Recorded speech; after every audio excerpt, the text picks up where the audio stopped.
பார்த்தோம். இதுதான் ஆவிக்குரிய நம்ம பிரதிஷ்டைகள் தீர்மானங்கள் எவ்வளவு இருந்தாலும் தினந்தோறும் நீங்க பலிபீடத்தை வச்சு, ஆண்டவரே இதை நான் சொல்லியிருக்கிறேன், காலையில செல்லு தொட மாட்டேன்னு சொல்லியிருக்கிறேன், இரவுல படுக்க போகும்போது செல்லு பார்க்க மாட்டேன்னு சொல்லியிருக்கேன், எனக்கு இன்னைக்கு பலன், அந்த செல்லு மேல கை வச்சே சொல்லுங்க, எனக்கு இது மேல பலன் தாங்க ஆண்டவரே.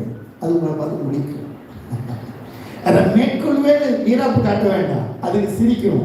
ஏன்னா நான் உன்னை எப்படி பழக்கணும்னு எனக்கு தெரியும்பா.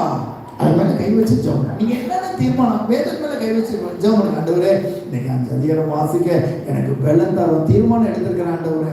உங்க முழங்கால் மேல கை வச்சு ஜெபம். ஆண்டவரே இன்னைக்கு காலையில நான் முழங்கால் பட கிருபைதாங்க ஆண்டவரே. ஹல்லேலூயா. உங்க அலாரத்து மேல கை வச்சு ஜெபம். ஆண்டவரே 5 மணி அடிக்கும் போது இதை நான் சாத்தானா பார்க்க கூடாது ஆண்டவரே. அலாரம் அடிக்கும் போது எப்படி பார்ப்போம்?